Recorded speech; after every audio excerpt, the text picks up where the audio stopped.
जी next question देखते हैं। यहाँ पे क्वेश्चन है कि a man buy a plot of agriculture land for 3 lakh, he sells 1/3 at a loss of 20% and 2/5 at a gain of 25%. At what price must he sell the remaining land so as to make an overall profit of 10%. यहाँ पे question में ये कह रहा है कि एक आदमी क्या करता है, एक एग्रीकल्चर लैंड को जो है ना 3 लाख रुपए में खरीदता है। खरीदने के बाद उसके 1/3 पार्ट को वो जब वो बेचता है तो उसे 20% का लॉस होता है, और उसके बाद फिर वह 2/5 पार्ट को जब वो बेचता है तो उसे 25% का गेन होता है। तो कहा जा रहा है कि बचा हुआ जो पार्ट है उसका, जो लैंड बचा हुआ है उसको वो कितना में बेचे कि उसे 10% का ओवरऑल, उसे 10% का क्या हो, गेन होना चाहिए। ठीक है, सबसे पहले हम देखेंगे कि कॉस्ट प्राइस क्या था उसका। कॉस्ट प्राइस उसका था 3 लाख रुपया। ठीक है, उसका कॉस्ट प्राइस क्या था, 3 लाख रुपया। ठीक है, ओवरऑल अगर उसके ऊपर 10% का गेन होना चाहिए तो उसको ओवरऑल, अब देखिए ओवरऑल 10% का गेन होना चाहिए तो 10% हम निकालेंगे 3 लाख का, तो मुझे इसका मतलब है कि यहाँ पे 30,000 का उसको गेन होना चाहिए। मतलब 30,000 और प्लस में 3 लाख, उसका सेलिंग प्राइस टोटल इतना में, इसका मतलब उसको बेचना पड़ेगा। ठीक है, चलिए आगे देखते हैं कि cost price of 1/3 land. 1/3 land में क्या है कि वो लैंड कितने का था, 1/3 लैंड को जब वो बेचता है तो उसको 20% का लॉस हो जाता है। कितने का, 20%। वो था कितने का, 1 लाख रुपये का ज़मीन था, उसको 20% का लॉस होता है। इसका मतलब है कि उसने 80,000 में बेचा, तभी तो उसको 20% का लॉस होता है। ठीक है, तो 80,000 में उसने बेच दिया। जो बचा हुआ बोला कि 2/5 लैंड जो है, 2/5 लैंड है, उस पर 25% का गेन होता है। 2/5 लैंड का मतलब हो गया कि उसका कितना, 1,20,000 का वो ज़मीन था।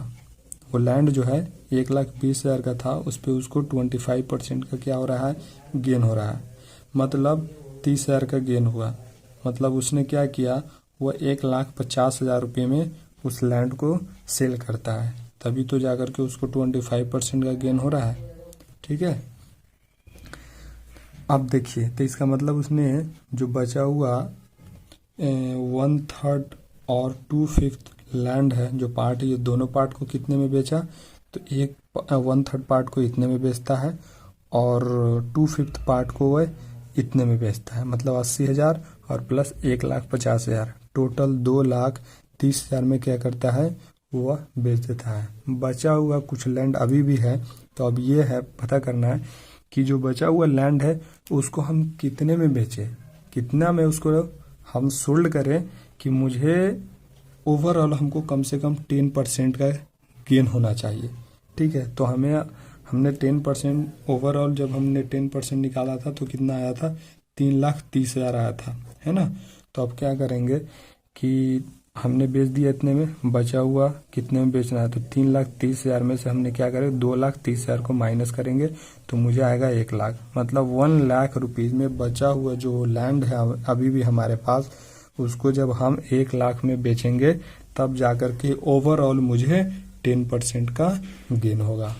ठीक है, तो है एक डिसऑनेस्ट डीलर है जो professes to sell his goods, अब कुछ सामानों क्या करता है, कॉस्ट प्राइस पे ही उसको सेल कर देता है। मतलब वो जितने में ख़रीद के लाता है उतने ही में उसको क्या करता है, मान लो 100 रुपये में अगर वो ख़रीद के लाता है तो वो 100 रुपये में ही उसको सेल कर देता है। लेकिन वो क्या करता है कि वो 960 ग्राम को, ठीक है ना, ये 1 kg के बराबर मान के उसको क्या करता है, सेल कर देता है। तो वो पता करना है कि गेन परसेंटेज कितना हुआ, उसको कुछ गेन होता है तो कितना परसेंट का गेन होता है मुझे फाइंड आउट करना है। सबसे पहले मुझे ये नहीं पता कि उसका सीपी क्या है, मुझे नहीं पता कि उसका सीपी क्या है, क्योंकि जितना सीपी था उतना ही उसका एसपी भी है। जितना में वो ख़रीद के लाता है उतने ही में बेच देता है, लेकिन उसके वेट में कमी कर देता है। ठीक है, तो हम मान लेते हैं कि उसका सीपी क्या है, 1 रुपया होगा फॉर 1 ग्राम के लिए।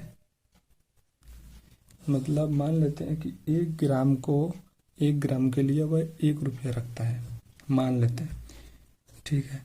तो कितना को बेचता है? 960 ग्राम को। इसका मतलब है कि 960 RS, मतलब 960 रुपये में बेचता है ना, 960 ग्राम को। लेकिन क्या करता है कि आगे देखिए कि वो 960 ग्राम को 960 में ही बेच देता है। लेकिन यहाँ पे क्या है कि जो 960 ग्राम जो है उसको कितना मानता है? उसको मानता है कि ये 1000 ग्राम है। इतने के बराबर मान करके उसको सामने वाले को सेल करता है, ठीक है। तो उसको अभी भी कुछ प्रॉफिट होता है। तो मतलब उसको गेन अगर हम बात करें तो गेन कितने का होता है? मतलब 40 ग्राम का गेन होता है। 40 ग्राम का गेन हुआ ना, क्योंकि 960 ग्राम ही बेचता है, मतलब 40 ग्राम का उसको गेन हुआ। क्योंकि 1 केजी में कितना होता है? 1000 ग्राम होता है, और उसने बेचा कितना? 960 ग्राम ही देता है सामने वाले को। तो इसलिए 40 ग्राम का उसको क्या होता है? गेन होता है। मतलब 40 ग्राम के बदले कितना हुआ? 40 रुपया हो गया। मतलब 1 ग्राम के बदले 1 रुपया हमने माना था, ठीक है। अब हमको क्या करना है? गेन परसेंटेज निकालना है कि अगर गेन हुआ तो कितना परसेंट हुआ। तो गेन के लिए क्या फॉर्मूला होता है? Gain percentage divided by CP और मल्टीप्लाई करते हैं 100 से। तो गेन कितने का हो रहा है? 40 का हो रहा है। उसका कॉस्ट प्राइस क्या हमने माना? उसका टोटल 960, ठीक है। 0 से 0 कैंसिल हो जाएगा, ये हो जाएगा 400, ऊपर मल्टीप्लाई करेंगे, इधर हो जाएगा 96। मतलब इसको जब हम फाइनली करेंगे तो हो जाएगा 4/1/6% आंसर, ठीक है जी। नेक्स्ट क्वेश्चन देखते हैं। A man purchase 2 fans for कितने में?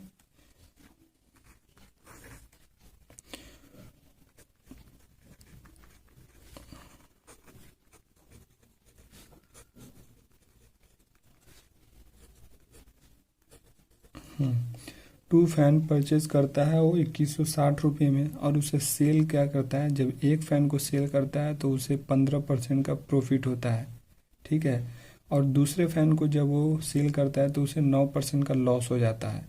तो ओवरऑल देखा गया तो उसे न लॉस ही हो रहा है और न ही गेन हो रहा है। मतलब वो जितने में ख़रीद के लाया था उतने ही में बेच देता है।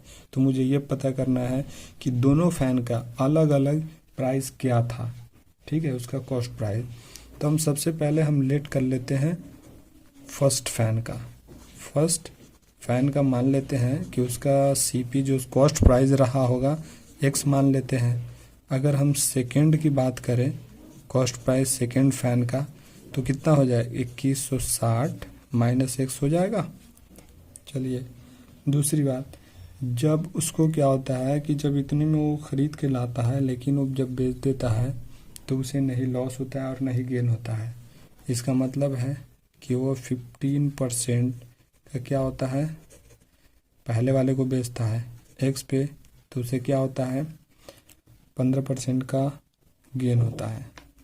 और दूसरे में कहा जा रहा है कि उसको लॉस होता है कितने में? 9% होता है ना, 1 मिनट, हाँ 9% ऑफ किसका? जब 2160 माइनस X सेकेंड वाले फैन का, ठीक है। अब देखिए 15/100 मल्टीपल में X हो जाएगा, इसको टू 9/100 मल्टीपल में 2160 माइनस X हो जाएगा। क्या ये 100 से 100 कैंसिल हो जाएगा? 15X इक्वल टू हम लिख सकते हैं 9 और इधर 2160 माइनस X। अब देखिए 3 से इसको काट सकते हैं, 3 से इसको काट सकते हैं, ठीक है। तो ये हो गया 5X equal to 3 into 2160 minus X, ठीक है। चलिए आगे देखिए, इसको हम क्या कर सकते हैं? मल्टीप्लाई कर देंगे 3 से,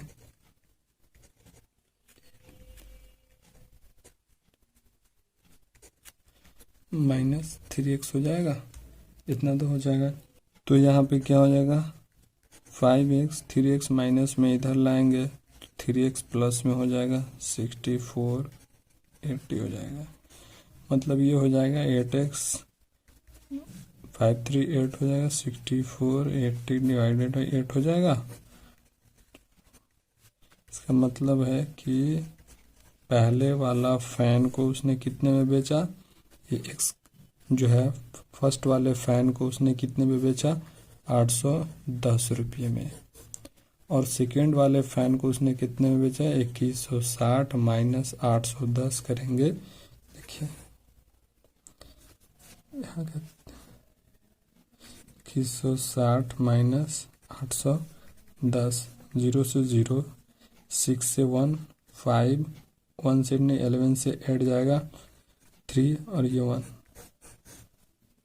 इसका मतलब है उसने सेकेंड वाले को कितने में बेचा 1350 रुपये में उसने बेचा। ठीक है, ये आप बचाए तो ये भी देख सकते हैं कि क्या दोनों फैन का प्राइस 2160 आ रहा है कि नहीं। तो पहले वाले को 810 में बेचा और दूसरे वाले को 1350 में बेचा, दोनों को जब हम ऐड करेंगे तो 2160 आएगा। ठीक है, ये आंसर हो गया। चलिए, थैंक यू सो मच।